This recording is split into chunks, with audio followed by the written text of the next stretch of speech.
I have to say it. I'm not going to be the Alabama coach. What? How could you not predict at least 10 to 13 wins for next season is all I'm saying.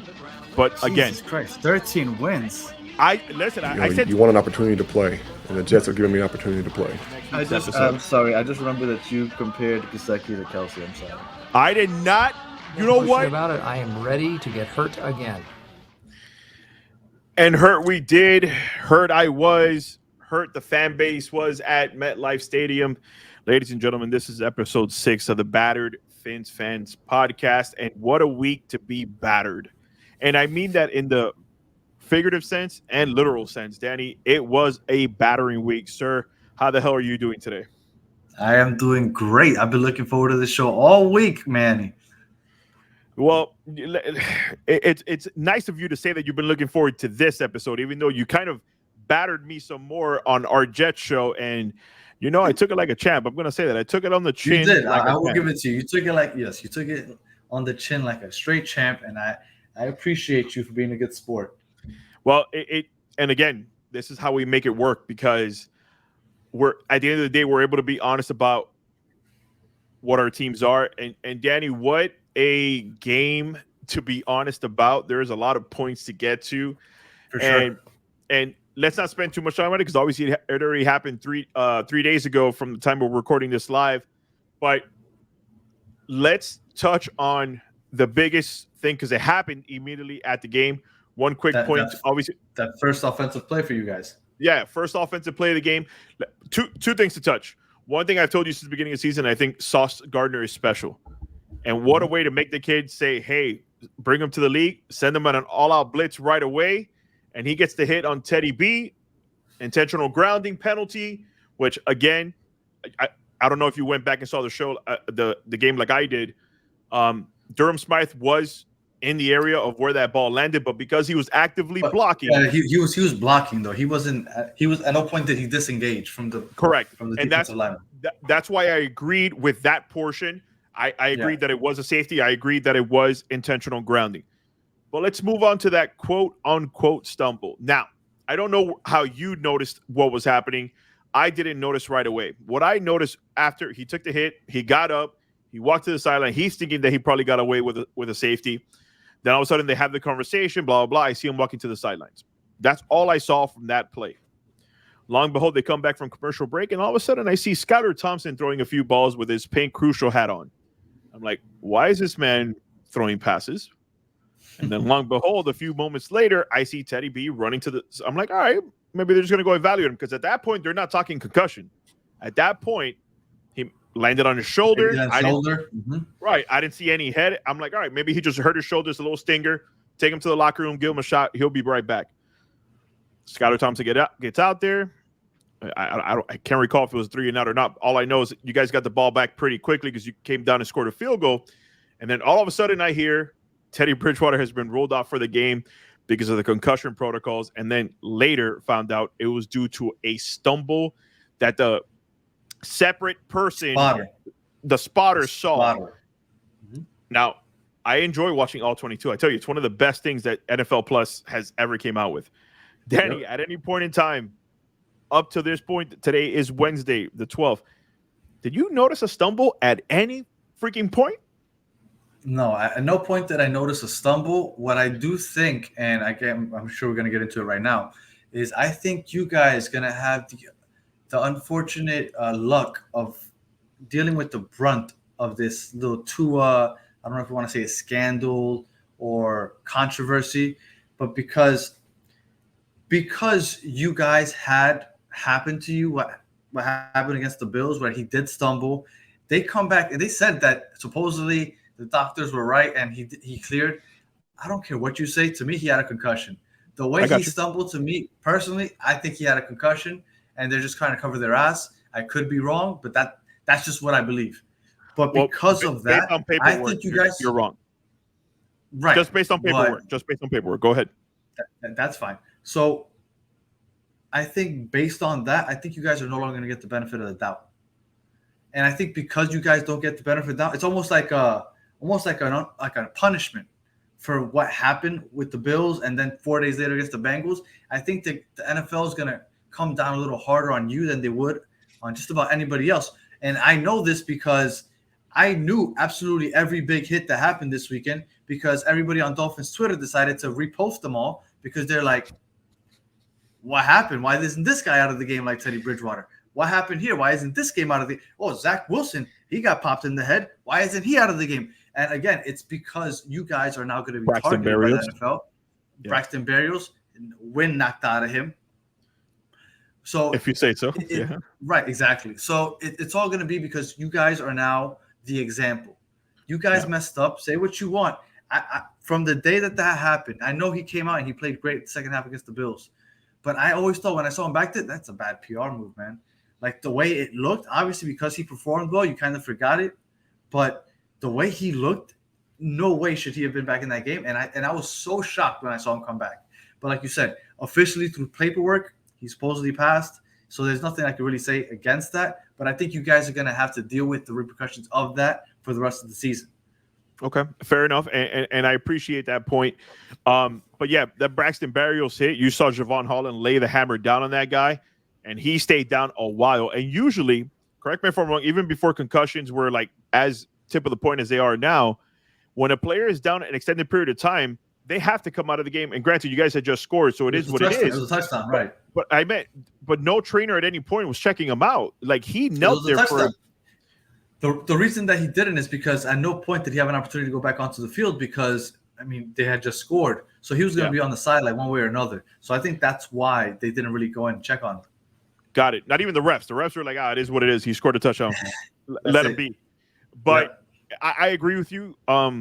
It was disheartening because, yes, you had the Teddy stumble, but then you bring in a 7th rounder, 3rd string quarterback, into this game. And that before you get into that real quick. Sorry. No, go ahead. I wanted to say this one last thing.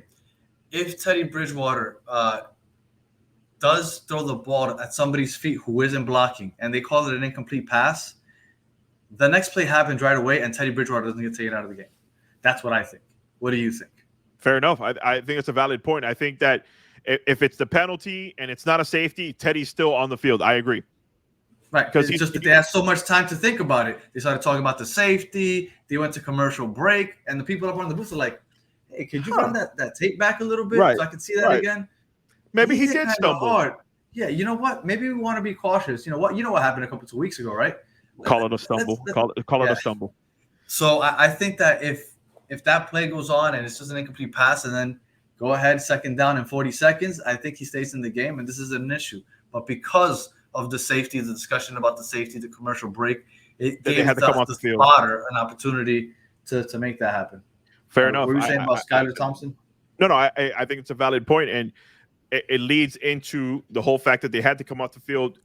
And then Skylar Thompson, again, it kind of felt like Tua. Teddy Bridgewater is coming into this game cold, and now Skylar Thompson is coming into this game cold.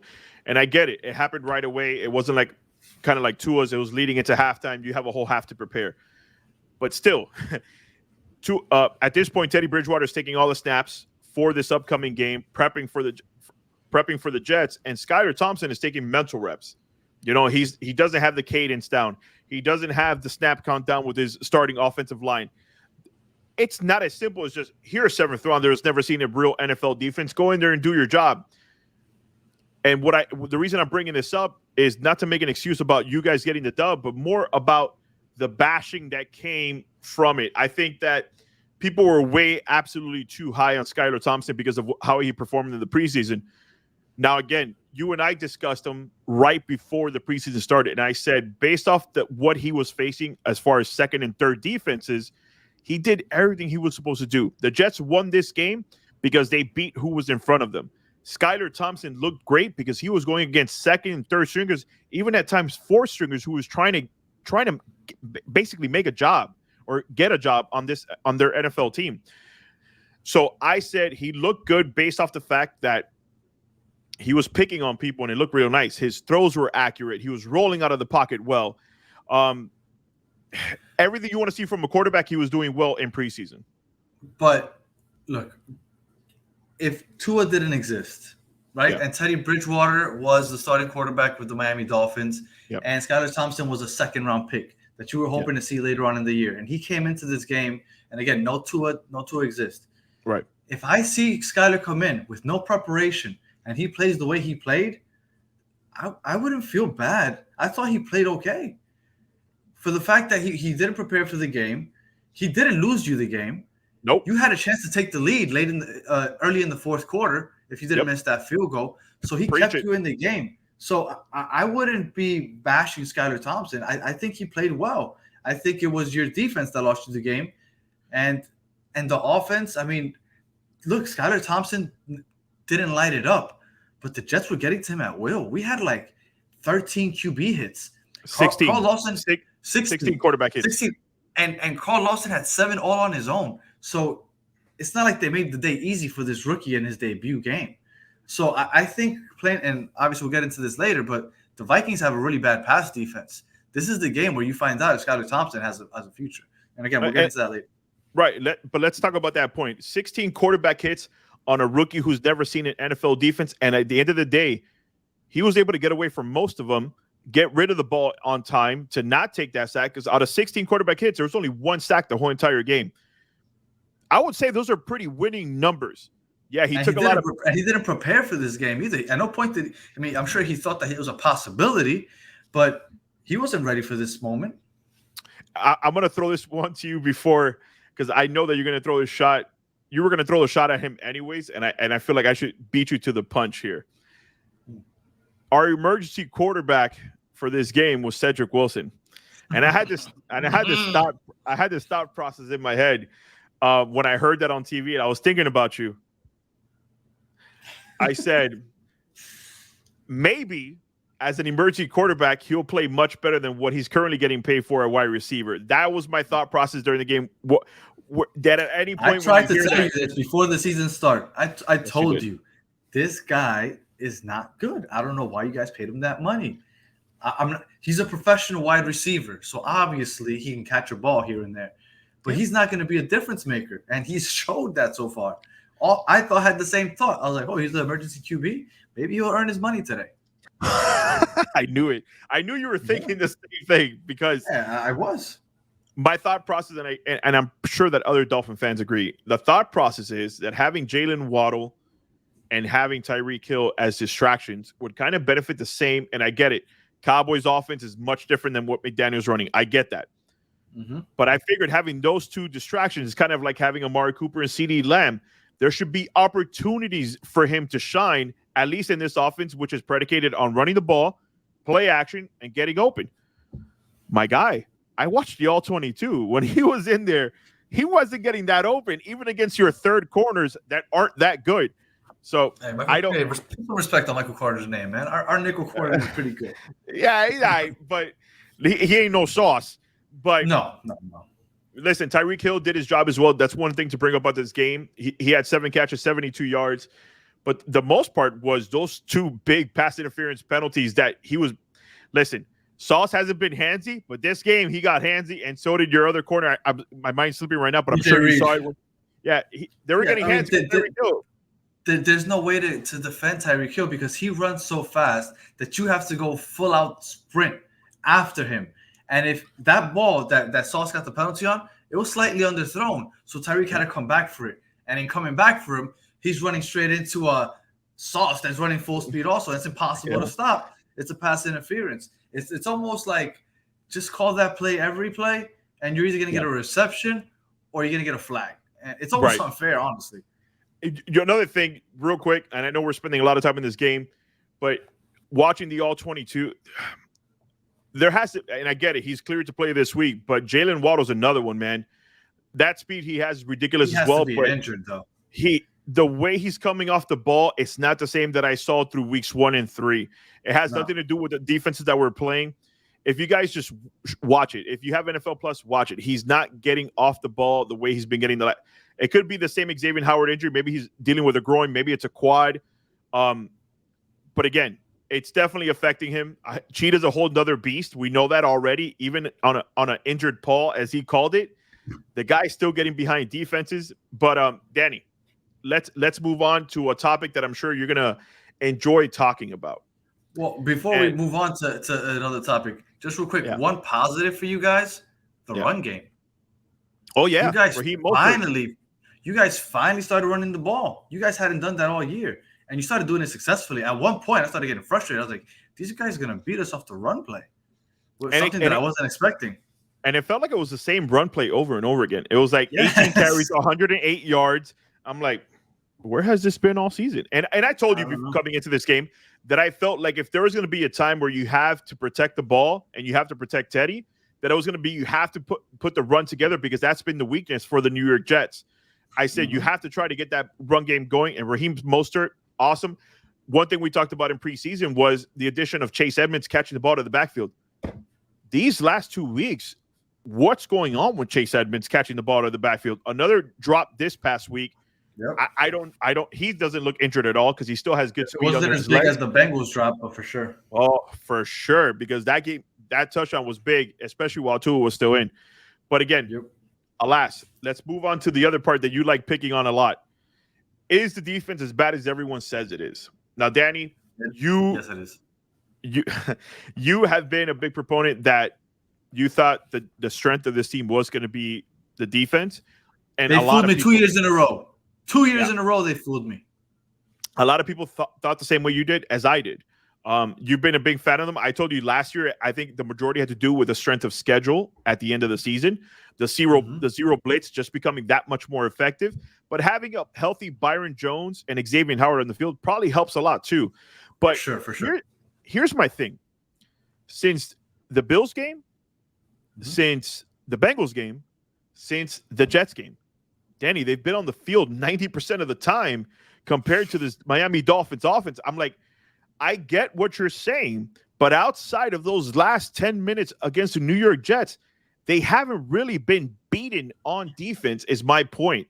I don't think that they're as bad as, again, statistically, if you look it up, if you just go based off of stats, like if you said, I haven't seen one Dolphin I game, just looked it up. Yeah. Fair enough. Looked it up. It looks pretty bad. But you've watched these games. So let's say you go based off, you don't have the score. You don't have the breakdown per quarter. If you just go based off stats, you're like, wow, the Dolphins have really shitty defense. Look at all these rankings. But if you watch the game, they're spending a majority of the game on the field. And I get it. Everybody's a professional. But still, you're spending 90% over 3 games on the field. Something's got to give. And then you don't have Byron Jones. Then you don't have your boy, my boy, Xavier Howard on the field. Danny, for backup corners like Kohu that are on the field, and he's big impression as an unrestricted free agent, undrafted free agent, I'm sorry. He's making a big impression on me. But Danny, you shit on this defense, but the eye test, which is big for me, tells me that this team is playing as good as they possibly can, given another point that I'll bring up, but I just want to get your thoughts just on the eye test, not the stats that you're currently looking at. Isn't it fair to see that because of how much time they spend on the field, they're eventually going to break? I think they are the epitome of a bend but don't break type of team. Fair. Because up until right before the Jets game, we had our episode with Gunny. Yeah. I thought, and I remember I told him, I was like, well, the Dolphins have a good defense. And he looked at me, he goes, I don't know what you're talking about. I'm looking at the stats. They're not good. And then when we started going over the stats, I was like, wow, this team is pretty bad. What's going on here? And I really started thinking about it. You guys force people to work their way down the field. It takes up a lot of clock. But the problem with that is that your defense ends up staying on the field way too long. Gotcha. So, yes, I understand that with the eye test, because they did it to me. With the eye test, I was like, this isn't a bad defense. It's not a great defense. Correct. It's not a bad defense. I mean, they kept Josh Allen in check for the most part. And I know that the Bills fans were saying that their secondary was all injured, but the secondary has nothing to do with the offense. So I thought that they were a little better, but the Bills were racking up the yards because they would get down the field, but you guys would get a key turnover here, force them to a field goal there, even though I don't think they had a field goal that game. But for the most part, you guys are allowing teams to rack up the stats, but not letting them in the end zone as much, which is where they got me. That's where I was like, oh, wait, they're not that bad, but the stats were a little confusing. Now, I agree with you. This is going to catch up to you later on in the season, like it started to do in the fourth quarter of that Jets game, because you guys, that first half, we had one touchdown. No, did we even have a touchdown? No, we Yeah, did I have a believe- touchdown. No, We had a you had touchdown two to safety touchdowns and in a the field second goal. quarter. Right. So did we? Yeah, it was two think we had touchdowns a in the second quarter, and you had 5 points in the first quarter. Okay. So for the most part, you guys played pretty well until that fourth quarter. And in that fourth quarter, we just blew it open with our run game. So I do think your defense is getting gassed. And I'd have to look it up. But I'm assuming your third down defense must be really bad because you're making people work and you're not letting them convert quickly. But they're making these long drives. And usually when you have a long drive, it's because you keep converting on third down. Yep. And you guys had 5 points the first quarter, 14 points in the second, 0 in the third quarter. And then, long and behold, the last 10 minutes of the game, you guys put up 21 points. And that's kind of my point. But let's talk about the two elephants in the room that I've been talking about all season. Before I mention those two, Christian Wilkins has looked amazing, by the way, this season. Obviously, it's a contract year for him. The way he's so getting, annoying. The way he is the way oh my God, so obnoxious. It gets under the skin of every single offense that he obviously plays, and I see it. But he's playing great ball. He's definitely playing for that payday, being that he's in a contract year. But let's talk about the two elephants in the room, Danny. I've been saying their name most of the season, and in the preseason show, I said they're gonna be great this year. But Danny, we're going into episode 6 here.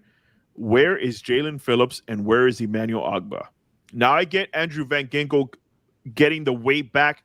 He had the appendix surgery, so I'm gonna give him all the benefit of the doubt because even on that, he's still out there playing. He still hasn't got into the same weight that he was last year, but he's still out there. You can see him hustling. But where is Jalen Phillips and Emmanuel Ogbah? Sir, I am watching this, and it's like you're not beating the same types of tackles the way you were last year. Like you're getting there, but you're getting there like 4 or 5 seconds after the ball has been snapped, after you're wrestling for some guy for like 5-6 seconds. Last year, they were beating their guys right off the edge and getting to the quarterback. I don't know, man. You can shit on a lot of portions of this total defense, and I'll agree with you slightly, but mostly these two guys are missing, and we need to put them on milk cartons. And it's really bad because the Jets were out their top 3 tackles. Then you had Dwayne Brown play his first game at left tackle since last year. No preseason, no nothing. Just 1 week of that. I don't even think he had a full week of practice. And you had Elijah Vera Tucker play right tackle for the first time in his life. They should have been eating this game. And they should have been eating since the last game coming into this game, but you're right. They're not. So they had no excuse because it's not like they were playing a superior offensive line. This offensive line has been makeshift all year, and you had players playing for the first time ever in a right tackle, first time this season left tackle. Like, I was really worried because we talked about it last episode that you guys were going to get to the quarterback, and for the most part, Zach Wilson had a pretty clean game. Yep. If we could talk about that, there were dump offs. There were plenty of dump offs this game, which I know was exciting for you to see because that's what you wanted your quarterback to work on. Were those simple passes, passing them effectively. Again, our young corners, man. Your wide receivers are basically kept in check, and you can say, all right, well, maybe he wasn't looking at them, but when he was, they weren't giving up a lot of yards. It's like 3 catches, 36 yards here, 2 catches, 20 yards there. For the most part, we kept your receiver in check, and again, that's why I'm not ready to completely say the stats meet what the eye see. Just to be fair on that one, he spread the ball out a lot. We even had Jeff Smith, our 6th receiver. He's our 6th receiver, and he had a reception. Yeah. So he was spreading the ball out a lot also. For sure. But let's get something that I don't like talking about because it's too long of a season, but it's been another Twitter topic. So why not talk about it? 3-2, time to panic. You know what? Before I give my 2 cents, I'll let you go first. Do you think at 3-2 it's time to panic where the Dolphins are right now? Not the record, but where the Dolphins are right now. It's funny because we came on here and we were talking a couple of episodes ago, and I told you the last 3 times over the last 20 years that you guys started 3-0, you guys didn't make the playoffs. Yeah, and it was a joke, obviously. It was a joke. Yeah. But with Minnesota up next and Skylar Thompson being your starter, no,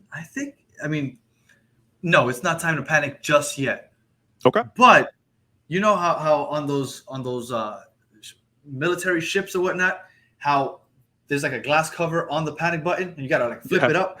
I wouldn't press it just yet, but I'd flip it up because just in case. I'm not thinking that it's great the way that you guys are 3-2, the way you guys have looked over the last 2 weeks. Obviously, Tua has been injured, but the defense has really disappointed. Okay. And I mean, lucky for you guys, the upcoming schedule is a little soft on the softer side. Yeah, right, it's a little on the softer side. So even with the backup quarterback, you might be able to manage some wins out of there. But I flipped that glass cover. Like, so you're not ready to press not it. Yet. Not pressing I like it. I like it. I'm not gonna lie. I like it. All right. So here's my thought process. Hell no, it's not time to panic. Not just because it's 17 games that we got to play this season, not just for that reason. It's one of the things you mentioned to me off air, and we'll kind of touch on it, is, well, is this offense really that different with Tua not being in it? And my question to you is, we don't know, because it is a brand new offense. Tua's only really played 3 games in it, and now we saw Teddy play a portion of it, and then we saw Skyler play. I don't think you can make a fair assessment on is the offense any different with who's at starting quarterback. I think if you saw Tua play a full 16 games under Mike McDaniel's offense and then he gets injured, you're like, all right, is it the same offense? So no, at that point, I'm not panicking. I don't know what this offense is yet because we're only 6 games in. On the defense, can I ask you a quick question? Yeah, go for it. About the offense. I've tried to bring up the fact that you guys have not looked explosive outside of that fourth quarter. Fair. Right? So 5 games now, 20 quarters. 19 out of the 20, in my opinion, obviously I'm sure a lot of people listening that are Dolphin fans are going to disagree, and that's fine. Yeah, that's but fine. To me, outside of that fourth quarter, I don't think you guys have looked necessarily explosive. You guys haven't put up touchdowns in bunches. Yeah. So do you worry at all about this offense? Because it's predicated on being explosive, but I don't think that the scores have reflected that. What do you think? That's a fair question. So I'll answer your question with, I'm not worried about that either. Yes, I get it. Because of the playmaker and potential that we have on offense, we should be putting up that many points. But again, I'm not one to like, oh my God, we have this quarterback guru, offensive guru, nerd mastermind. I get what we have, but you still got to put it on paper. You had Robert Saleh come in last year, and you said you guys were ranked dead last in defense, right? And you said you understood because you have a year to get your players, you have a year to implement that system, and surely. I said I didn't understand, and that's why I was so upset. But okay, go ahead. Okay, well, for me, I defended him first game of the season because I'm like, it's only been a year that they were in that defense, and I get it. Everybody wants to jump the gun. Everybody's like, oh, fuck, you're gonna keep a receipt on this one. I know. Everybody's like 12, 13 wins, but Danny, you still have to learn the offense. You still have to master this offense, and I don't think Tua's there yet. I don't think Tyreek is there yet. Maybe he is because it's so easy for him to get open. But that's why I'm not worried that this offense isn't explosive. What I will tell you is, and what I feel very confident in, is that this offense, once we click, it will be explosive. And I have all the faith in the world that once Tua gets 100% healthy, this offense will be explosive. But let's move on to the next point I was going to say about the 3-2 and panicking. You guys got to stop being so quick to like start shitting on your team. It's like you can't call yourself fans, and I'm not going to mention the person's name, but you know who I'm talking about, where you're super high when we're 3-0, and then as soon as you start losing a couple of games, you start shitting on that team that you're supposedly a fan of. And people like that really grind my gears. I'm like, if I don't have hemorrhoids, listening to people like that will give me hemorrhoids. Because but to be fair, though, that's what being a battered fan is. You almost sense the negativity because you've seen it so often over the last 2 decades. But that's why I don't overreact the way other people do, because I am battered. I should know, or I'm sorry, because I am battered. I expect that it's not always going to look great. And that's why when we have the down periods, it's not time to fucking panic and jump off the boat. And that shit just fucking pisses me off. And I hate cursing that much. You know I do, but it really grinds my gears, man. We should probably use the Peter Griffin on that. You know, it really grinds my gears. But again, it's no time to panic, Danny. I don't have much to say on that. I'm not going to mention that person's name. But, dude, calm the fuck down. We're 3-2 when a lot of people, quote-unquote experts, thought we were going to lose the first 3 games of the season because of the matchups. We're in a great position going into the Vikings game. And Danny, I think we should start talking about the Viking games if you're ready to do that. Yes, sir. Let's go.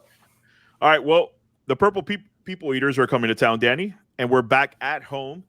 And it's the Minnesota Vikings coming to town. And the initial thought is, we could go back a few years. I always liked Kirk Cousins. I know a lot of people like shitting on Kirk Cousins, but I think of Kirk Cousins as a pretty decent damn quarterback. And then the fact that you like that. I do like that. Well, shit, I shouldn't say that. I don't like that he's on the Vikings, but I would have taken him on the Dolphins many moons ago. Dalvin Cook is coming to town. Justin Jefferson is coming to town. You want to talk about a tall order for our defense that you've been shitting on most of the season, Danny. It's definitely this game coming up. Well, they have the 9th most passing yards. So it's not top of the league, but it's up there. Yep. And they've allowed the 4th least amount of sacks this year, which Yep. is also a negative because your defensive ends haven't been able to get to the quarterback. Yep, So when fair. looking at the fact that your passing defense hasn't been great and you haven't been able to get to the quarterback, I think your defense is going to have a tall task. And I'm having a hard time seeing how you guys are going to do. Now, I will tell you that their defense isn't necessarily that great either. Mm-hmm. They're allowing 70% of completions as far as quarterbacks go. So if Skylar Thompson is going to succeed, this might be the game to do it. Not many better. This is the 2nd worst as far as pass completion for quarterbacks. So the only team worse is the Packers, which my Jets play, so Zach Wilson has to look good also. So our 2 quarterbacks, whoever they are, should be completing the passes this Sunday because they're playing against average passing defenses. I like it. And let's go on the Jet. I mean, oh my God. Let's go on the Viking. Let's go on the Viking side of things real quick. Danny, they start the season off against Green Bay. They put up 23 on Green Bay. But one thing that you and I both discussed on the Jets episode is the Green Bay defense isn't all we thought up was to be. Now, granted, it was week 1. It could have been a fluke. But ultimately, kind of like our defense, they haven't looked how they were looking last year. Nope. Then they went on the road and lost to Philly. Philly's been looking amazing. They've been playing amazing football. So by all means, you lost to a really good team. Then they beat Detroit. Detroit put up 24 points on that defense. But one thing that we've talked about Detroit as well is that Detroit offensively has actually looked really good as well. So again, good game there. Then they go down to New Orleans, 28-25 in that one. Again, New Orleans defense, you would think that it would be better, but the Vikings mincemeat on them. Kirk Cousins, 273 passing yards that game. Then last week, now granted, they stripped the ball at the end of the game. They could have easily lost it. But again, Kirk Cousins, 296, won that game 29-22. So when I'm looking at who's coming to town, I appreciate that you said if there's a time for Skylar Thompson to look good, it's now just because of the defense he's playing against. But I'm going to take the other side. I think that if there's a time for our defense to be like, hey, we're not as bad as everybody thinks he is, it has to be this week, and you have to show up because you're going to have Justin Jefferson to go up against. You just made Breece Hall look like LaDainian Tomlinson last week, catching the ball and running. I figured you'd appreciate that. And now you have Dalvin Cook coming to town. Now, granted, Dalvin Cook doesn't stay healthy a lot, but that's a bad man. And Justin Jefferson is a bad man. And he's healthy going into this game. He is. So I'm a little worried when it comes to that, but I kind of feel like my defense, especially that Xavier Howard said himself today, I am playing that game.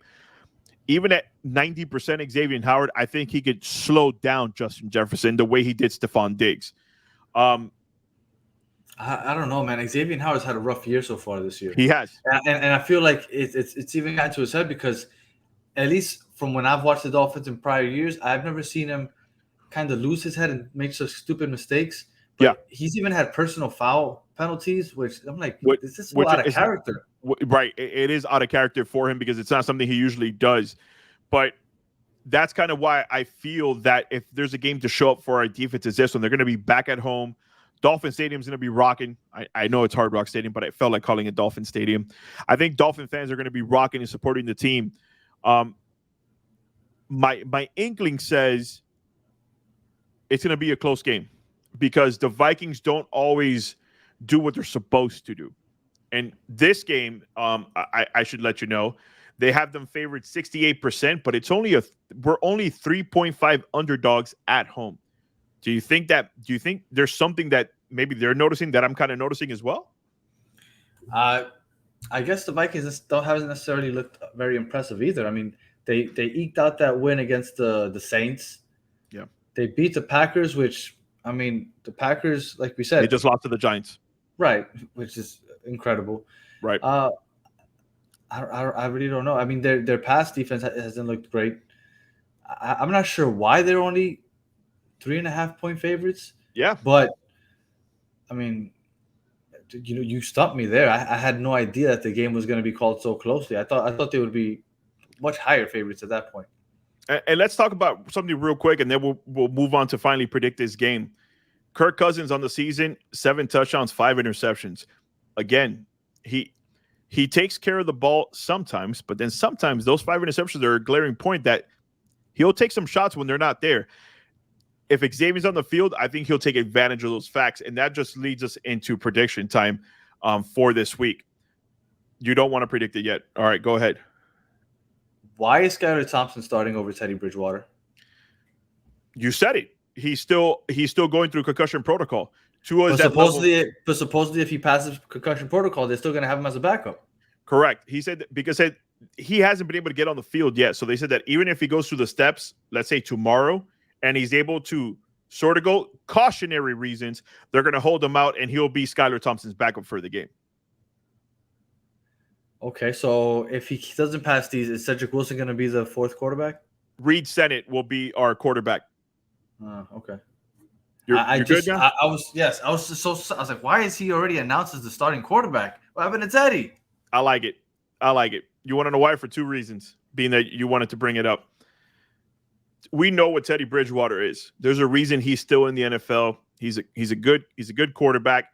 He's even more of a solid backup quarterback because if you do have an emergency, stupid spotter ruled him out. But I think the game would have been more effective against you guys, especially in moments where you need to take care of the ball and you need to make the right read. Teddy Bridgewater would have been able to make those because he had that week of preparation. But in this situation that now Skylar Thompson's going to get all the reps with the first team and get those cadences down, you're going to see 2 things happen. It's either going to be all the haters that were actually bashing on Skylar Thompson, like, oh, we told you, blah, blah, blah, are going to be basically corrected and be like, see, with the week of practice, he looks much better. Do I think he's going to be a starting quarterback based off of this game? I don't believe so. I do believe that eventually with enough reps, enough seasons under the belt, he could potentially be a solid number 1. But eventually, I think he'll be a number 2 on some NFL team. Hopefully, I'm wrong because I think he's going to have a good game this week. Well, then let's go ahead and talk about it. Let's go ahead and predict this game, Danny. Being that you said that you think he's going to have a good game, I'm going to let you go first.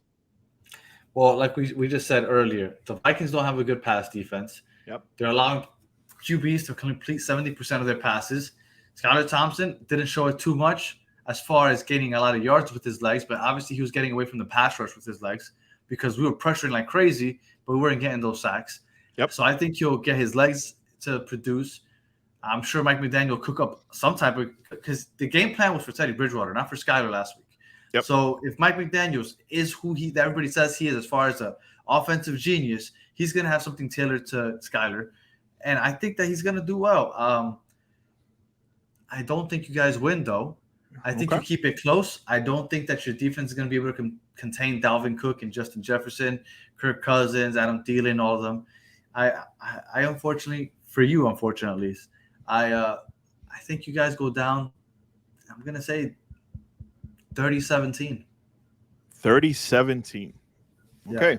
Now, for somebody you said he's going to have a good game and only giving us 17 points on offense, you know. But look, if he can go 15 for 24, 200 yards and a touchdown, right? I think that's a good game. That would be a really solid game for a young quarterback of his level. So I think that 17 points only, but I think like last week you won't be losing the game because of him. He's going to do things. I don't think he'll throw a pick. I think he'll protect the ball, and unfortunately it'll be your defense that gives up the game. I hate to say this, but I agree with you. I love to hear it. I think that we do lose this game. But I'm still not disappointed if we end up losing, and here's why. I think that Dalvin Cook, Justin Jefferson combination is going to be too much for our defense. Now, granted, I know that I've been on the bandwagon this whole episode and saying I trust them more than you do. But my thing is, I still think that they're going to be on the field a big portion of this game, and that's where you'll lose it in the fourth quarter. Right, and that's where my problem comes in. I think that when it's time to put the game away, we'll use that. When it's time to put the game away, this defense is going to be gassed and come up short doing so. Where I disagree with you is that I do think Skylar Thompson will have some numbers like what you said, 15 of 24, 18 of 27, 200 plus throwing the ball. I think he gets in the end zone twice, whether that be one throwing, one running, but I do think he gets in the end zone twice. I don't believe he'll turn the ball over, and here's why. Outside of Patrick Peterson, the rest of those corners aren't having really good seasons. They're getting picked on. And if Jalen Waddle's anywhere near what he was against the Vikings Buffalo, have good safeties. I forgot their names, but the Vikings have good safeties though. So you're not gonna have. I mean, obviously with Tyreek Hill and Jalen Waddle, a big play is always a possibility.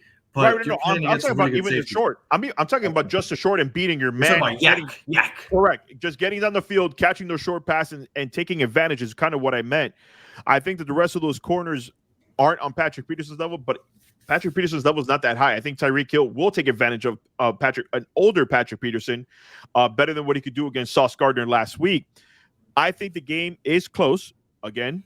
Danny, give me 21 points, and I give them 27. I think the Minnesota Vikings win this game 27-21. I think Skylar Thompson does prove me right in the aspect that I do believe that he's going to be a solid quarterback in this league. Whether you're playing third, fourth stringers, you don't do that well if you don't know what you're doing with the rock in your hand. And I think he does. I think he'll be able to watch tape on Minnesota and know what he could win at and what's potentially not so good for him to do. But ultimately, yeah, I'm going to be at the game. That will be finally my first game back since I went on vacation. And I'm going to be there cheering my ass off for the guys, and hopefully they prove me wrong and they do win this game. But I wouldn't feel too down. I wouldn't be surprised if in the fourth quarter you guys are up 17-16. Yeah, like that wouldn't surprise me. But I would expect you guys to give up 2 touchdowns in the fourth quarter and end up losing, like I said, 30-17. But just like last game against the Jets, you guys had a chance to take the lead early in the fourth quarter. You guys, Skylar Thompson played well enough to win that game. Up until the end of the third quarter. I think he'll do it again with a full week to prepare, with the game plan tailored to him. You just need your defensive ends to get to the quarterback finally. You need Xavier Howard to get his shit together. Yeah. And, maybe you guys do surprise some people. You'll surprise the hell out of me if you win this game. I promise you that. But I don't see it happening. Oh, that's fair. And again, I'm in agreement with you. We won't touch on it. Another thing, real quick, Raheem Mostert may have another good game. The Minnesota Vikings are allowing 120 per game as well. So a good chance that we might see him be effective on the run and probably keep the game as closer than what we think. Look, the one thing that surprised me the most last week was definitely your running game, because you guys were getting yards by the bunches. And like I said, it was very frustrating to watch. But if you guys can do that again, the best friend of a young quarterback is a good running game and a tight end. For sure. If you have those two things, which you have those two things, you never know. Things could change if your defense decides to step up. They just haven't showed up yet, and you have to show me for me to believe that it's going to happen. And they haven't showed it to me yet, so I'm not going to believe it yet. Fair enough. We'll leave it on that. Ladies and gentlemen, this was episode 6 of the Battered Phins Fan Podcast. That is Mr. Danny G, Mr. Battered Jet Fan himself. I am the Bearded Fanatic, and this was episode 6. Peace.